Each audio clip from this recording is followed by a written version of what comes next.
Monday morning quarterback 193 coming at you. Thank you guys for tuning in. Tonight we're going to talk about 3 key measurements on your race car and how I prefer to make those measurements and the things that go along with those measurements, how your car should be positioned, set up, all that to get those measurements. And so 3 important measurements. We're going to cover that. We did a little shop segment tonight. We've been doing more in the shop. You guys seem to like those where we're doing real life things on the race car. Obviously we're doing them on a micro because that's what Hudson's racing right now, but the same thing goes whether you're racing a micro, a midget, or a sprint car. Quarter midget guys, we haven't forgot about you. We've done a lot of in-depth quarter midget things, but we're putting one together for my youngest son Grant right now, so we'll do some quarter midget ones here coming up as well. But before we go to tonight's video, a couple questions that have came in. One is tire pressures, and we did a couple videos maybe a month or 2 back now on how we take care of our tires and how we, I hate the word prep on tires because everybody, prep, but how we prepare our tires to race as far as washing them, grooving them, siping them, wrapping them in plastic to keep them fresh. And the question came in was air pressure. When we make air pressure adjustments, what are we doing? And typically dirt racing, we very rarely adjust front air pressure. You know, we kind of set it and forget it on the front. But rears, we will decrease rear air pressure as the track loses grip. Depending on the tire you're running will basically depend how much air pressure you decrease. So I know with the tire they're using on the sprint car side right now, the wing sprint car side, they're running more air pressure than they have in the past.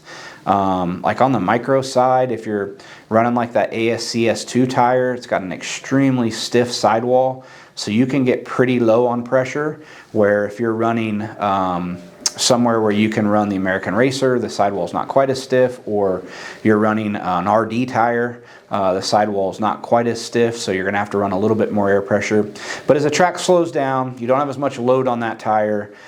Basically, the construction of the tire is going to dictate how much air pressure you can take out of it, right? So if you start rolling that sidewall under, you're getting to the point of diminishing returns where you're probably losing grip. And then that's, if there's any imperfections in the track, any holes, that's where you start to get hopping because the shock wasn't designed to control that much tire oscillation. So, but we're typically just decreasing as the track slows down. How much we decrease depends on tire construction.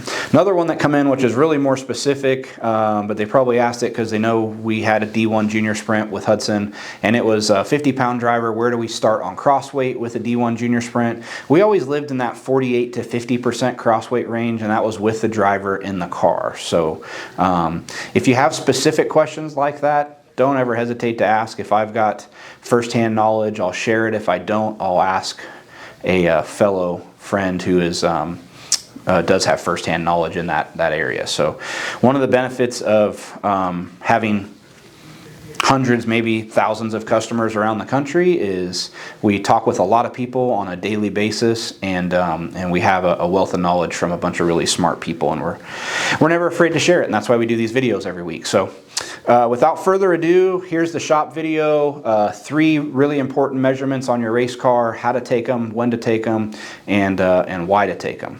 So the first measurement we're going to cover is ride height. When you're checking ride heights, some guys will do it with the driver in the car, some without. I've noted mine both ways. Oftentimes I'm working on this thing and Hudson's at school, or he's in doing homework, or he's in bed, I'm out here late. So most of my ride height notes are without the driver, but I do know, where it would be with the driver in the car. So, but I want to make sure that my air pressures are set. I have the amount of fuel that I'm going to go on the racetrack with, and the stagger that I'm going to run, because all of those things will change what your ride heights look like. And obviously the car is blocked with the turns in it, how you would run. You'll want to make sure that you have a firm tape measure, right? Something that when you roll it out, it's pretty firm. I see people measuring this stuff with stagger tapes, and it's too inaccurate when you're trying to hold it to the ground, and it can bend and move. So measure your stagger with this, not your ride heights. Okay, so you want to go from the ground to the slit in the torsion arm. And we're on the right front corner, but you're gonna measure it the same on all 4 corners. So as straight and even as you can from the ground to there. So you can see we're 11.5 inches, okay? You'll want to measure that the same at all 4 corners, ground to the split in the torsion arm. So that's the first thing we're going to measure. So the second thing we're going to show you how to measure is tire spacing. And there's different people do it different ways. More than one way to skin a cat. Just make sure you do it the same every single time. I prefer to measure off of the arm, okay? Some people will measure from the chassis. I've seen people measure from in front. I prefer to measure from the arm, and I'm always going to measure to the center line of the tire. On these micro tires, it's really easy because there's a slit in that middle block. Sprint car tires, you're going to have to eyeball it a little bit. But I'll measure from the arm. Excuse the dirty race car, it's been raining for like 2 days here and I haven't had a chance to wash. So from the torsion arm to the center of the tire, so you can see we're like 11 5/8. Okay, nice and straight, easy measurement, and always check it on the ground. So if you got it up on stands blocked, you can rough it in that way, but when you put it on the ground, it's gonna move an 1/8 inch roughly either direction depending on how you have it positioned on blocks or on the stand. But yep, just on the ground, quick and easy. Again, a wider tape measure. I like these little ones because they're small enough to keep in your pocket and you don't have to have a big giant one, but you don't want to use a stagger tape. So left rear is going to be the same thing. From the arm to the center of the tire is how I prefer to measure wheel spacing. The final thing we're going to show you is how to measure bump gap, because we get a lot of questions on this. So the last thing we're going to measure is bump gap, and bump gap is one that I'm always going to want to measure with the driver in the car. Typically measure that right driver's getting in, adjusting his belt. I'm going to measure that bump gap where I have a little bit of time if I need to clip a packer in there and change the gap. So the bump gap is simply going to be with the driver in the car, tape measure up in the bump cup until we hit the bump rubber, and then where it's at the top of the body. So this right here, I'm like 1 3/4. So again, you're going to stick the tape measure up in the bump cup until you hit the bump rubber, and then you're going to get the measurement at the top of the body. So that's going to tell you how far this thing's going to wing down before it hits the bump rubber.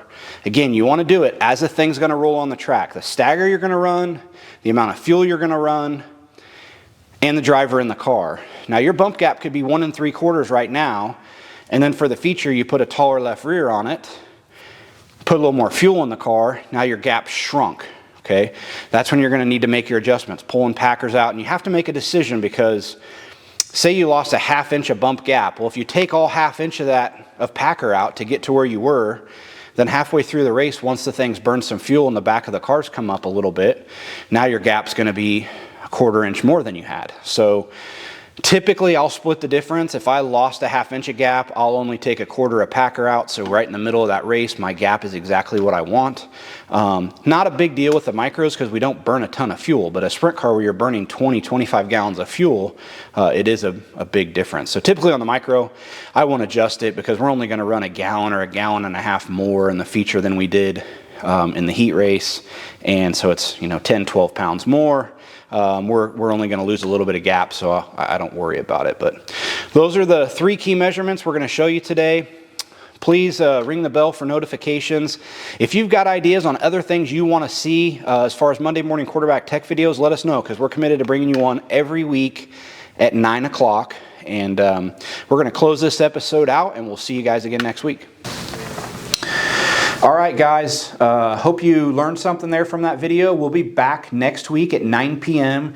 Before you sign off, please make sure you are subscribed to our YouTube channel and ring the bell for notifications. Completely free to you, but it helps us a lot. Over like 50% of the people watching our videos aren't subscribed. So please subscribe, it helps us a lot. And we hope you all have a fantastic week.